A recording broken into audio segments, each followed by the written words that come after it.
থেমে যায়, কিন্তু খুব সুন্দর করতালি হয়েছে, সত্যিই তাই। আমার ভীষণ ভালো লেগেছে কিন্তু তোমাদের সঙ্গে খেলাটা খেলে। কিন্তু আজ থেকে শুরু করে দিলাম, আজ থেকে সন্ধ্যাবেলায় গিয়ে এইরকম করে এমন করে কৃষ্ণ নামে খেলা খেলবে, ঠিক আছে?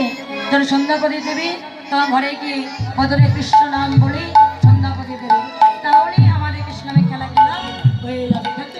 আমরা অনেকে খেলি, কিন্তু অনেকে খেলার সময় পায় না, যারা সময় পায় না তারা ওই সময় খেলবে। তাই তো কৃষ্ণ নামে খেলা খেলতে খেলতে গগন করে তাকিয়ে দেখছে, গগনে আর বেলা নাই, দিন অবসান হতে চলেছে। তাই দিন অবসান দেখে কি করেছে, ওই দিন ওই অবসান দেখি গৃহেতে চলি না, দিন অবসান দেখি গৃহেতে চলি না, আর দিন অবসান দেখি গৃহেতে চলি না, চরণে আসি প্রণাম করিলাম, জননী চরণে আসি প্রণাম করিলাম, জননী চরণে আসি প্রণাম করিলাম,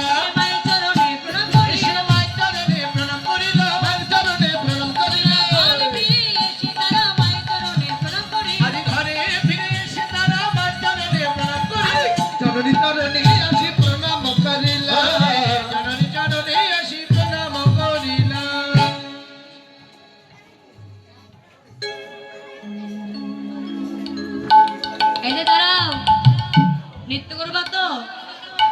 নৃত্য করাবো নি, বৃন্দাবনে যাওয়ার সময় একটু অপেক্ষা করতে হবে, কিন্তু কি করবা তো?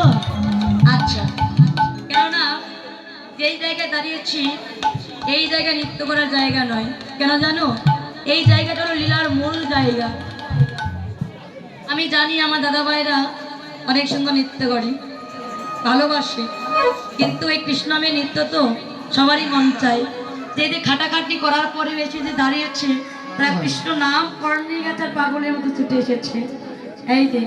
তবে এই জায়গাটা একটু শুনতে হবে, ঠিক আছে? নৃত্য করাবো আমি, কিছুক্ষণ পর যখন বৃন্দাবনে যাব তখন নৃত্য করাবো। এই যে মায়েরা, এই জায়গাটা শুনতে হবে। হ্যাঁ আসবা, আমরা ডেকে নেব। হ্যাঁ ডেকে নিব, সমস্যা নেই।